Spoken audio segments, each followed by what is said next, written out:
Hello and welcome to the Commander's Quarters, your Magic the Gathering source that helps you command your budget. This show and episodes like this one are possible thanks to viewers like you. If you're looking for an easy way to help support this show, make sure that you like, share, and subscribe. Also, hit that bell notification icon so you don't miss any new episodes. You can also go check out our playmats and other merchandise at thecommandersquarters.com. Another easy way to support this show is with our TCG player affiliate links. So whether you're buying a deck or individual cards, you can use this general link right here or one in the description. And the final way that you can support this show is by supporting us directly by becoming a patron. There are many benefits to being a patron, and I truly couldn't do this without all their support.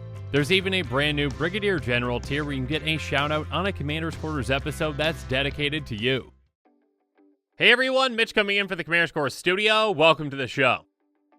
So another day of spoiler season is wrapping up, and what a day we have had. I mean, it was just this morning when we saw the very strange and very broken and very oddly named Old Stick Fingers. So if you haven't seen that episode, make sure you check that one out. Also, make sure you check out my other episode on Wipe Out the Horde, a new blasphemous act in Commander. And also, make sure you check out my most recent episode where you can beat opponents with a house. And no, I am not joking. So yeah, it's been a strange day, and we've seen some amazing cards, and a lot of cards are going to see a good amount of play in Commander. And on this episode, I'm going to be asking the question on Dire Strain Rampage, is this yet another staple? This is a very interesting card, and we really haven't seen one that does something quite like this. So without further ado, let's jump into it to find out.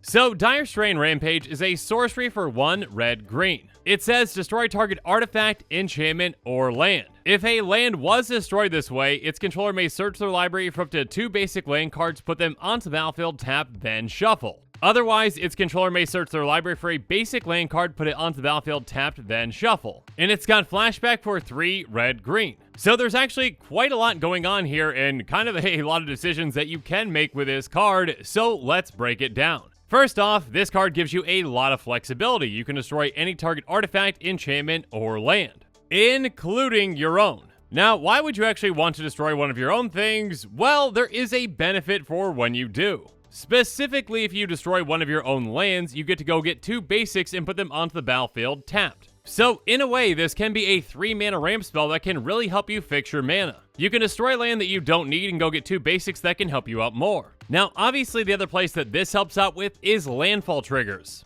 Or should I say just land matters decks in general. If you've got a deck that cares about lands in the graveyard or lands coming into play, yeah, this is pretty fantastic in it. And yes, there are similar cards to this one, and we'll talk about those here in a bit, but there's not really one that's quite like this. Because again, this one has flashback, so you can do it again. Now, obviously, aside from targeting your own land or whatever else you're going to target, you can target an opponent's permanent. So this card is quite flexible. If an opponent's got a problematic artifact, enchantment, or an overpowered land, well, just destroy it. Obviously, that player is going to get a benefit. You are ramping them, but again, if it's the right permanent in that it's something that it's crucial to get rid of, it's going to be worth giving them a land to do so. And again, obviously, if you need to do this again, you can flash it back and get rid of something else. So again, this is a very flexible card that you can either use as ramp or removal depending on the situation that you're in. Most of the time, I would say that you'd probably be thinking about this card as ramp rather than removal though. Again, this is kind of like one of those, if I really need to destroy something, I can utilize this even though there is a downside. And again, if you utilize this for ramp, going from 3 lands to 4 lands, if you hit your land drop next turn, you can flash it back on that turn to ramp 2 turns in a row with the same card. And again, this gets more and more lands out of your deck, so it decreases your dead draws. And of course, again, like I mentioned before, if you've got a lands matter deck, great, you've got a lot of landfall triggers coming in and more lands in your graveyard. Now, the big downside to this card, and the one thing that really might hold it back, is the fact that it is at sorcery speed. Now, that's not all that big of a deal if you're planning on using this as ramp, because generally you're going to be ramping on your own turn, though obviously there are exceptions. But unfortunately, if you're using this as removal, you can't just hold it up and hope to wait to find out exactly if it's necessary to use or not. You need to make that decision on your turn if it's worth destroying an opponent's permanent and giving them a land or 2. So yeah, there's a lot of upside to this card, but also downside as well. Again, this card is very unique, but now let's move on and talk about some cards that are somewhat comparable to this.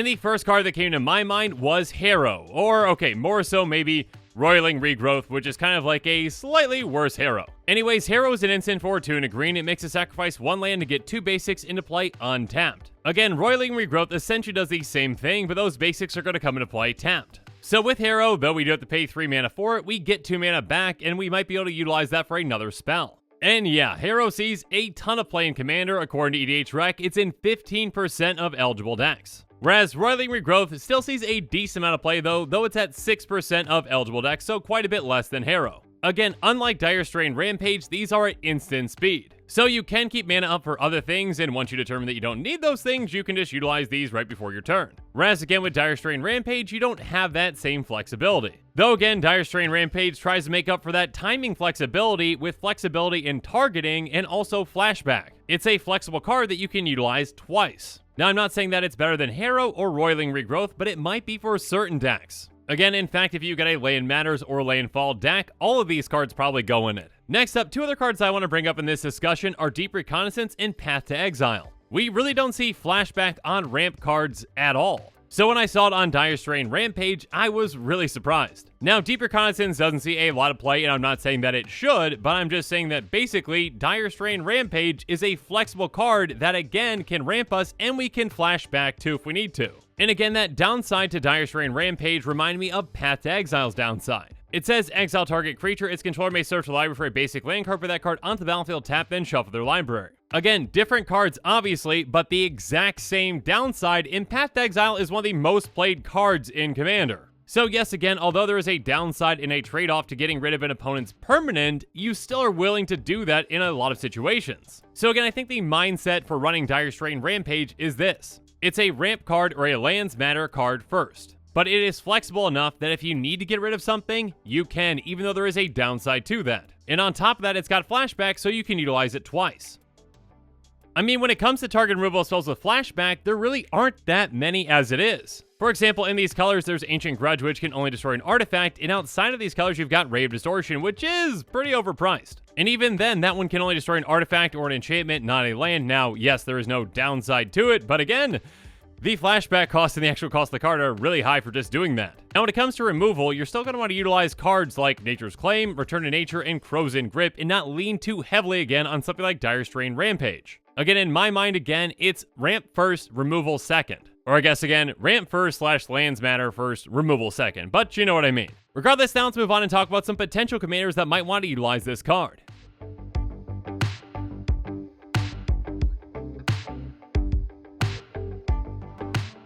First off, how about that angry giant jelly bean himself, Omnath, Locus of Rage? He has landfall. Whenever land enters the battlefield under your control, create a 5/5 red and green elemental creature token. So again, for 3 mana, destroy one of your own lands, and now you get 2 more, and those are going to be 2 5/5, so yeah, 10 power for 3 mana. And then for 5 more mana, you do that again. So yeah, 8 mana in total for 4 lands in play for a total of 20 power on the board. Next up though, how about another Omnath with Omnath Locus of the Royal? It has, whenever a land enters the battlefield under your control, put a +1 counter on target elemental you control. If you control 8 or more lands, draw a card. In a land ramp deck such as this one, it's not all that difficult to get up to 8 lands. In fact, you're going to be able to do that pretty quickly. So Dire Strain Rampage can either help you get there, or once you are there, you can start drawing a lot of cards with it. And next up, wait, what's this? Another Omnath with Omnath Locus of Creation. Yeah, Omnath likes lands, go figure. This Omnath has landfall. Whenever land enters the battlefield under your control, you gain 4 life if this is the first time this ability has resolved this turn. If it's the second time, add red, green, white, blue. And if it's the third time, Omnath deals 4 damage to each opponent and each planeswalker you don't control. So yeah, even just casting Dire Strain Rampage once is going to pay for itself and then some. And that second time, it nearly will as well. But next up we've got, okay, yeah, not another Omnath, we've got Phylath World Sculptor. When it enters the battlefield, you're going to get a 0/1 plant for every single basic land you control, and it's got landfall. Whenever land enters the battlefield under your control, put 4 +1 counters on target plant you control. So this can either help you set up to get a lot of plants, or it can help get those plants huge. And finally, let's talk about a planeswalker commander like Lord Windgrace. Its +2 is discard a card, then draw a card. If a land card is discarded this way, draw an additional card. And then its -3 is return up to 2 target land cards from your graveyard to the battlefield. So destroying your lands with something like Dire Strain Rampage is actually a good thing in a Lord Windgrace deck.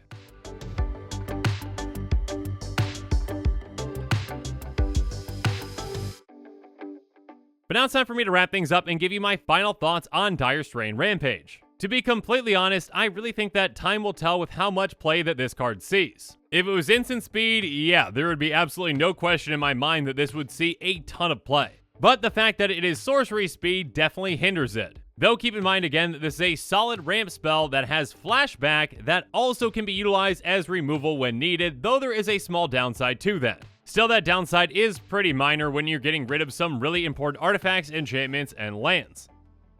And with that, the show is coming to a close, so it's my turn to hear from you. So in the comments below, let me know what your thoughts on this episode are, and as always, thanks again and have a good one.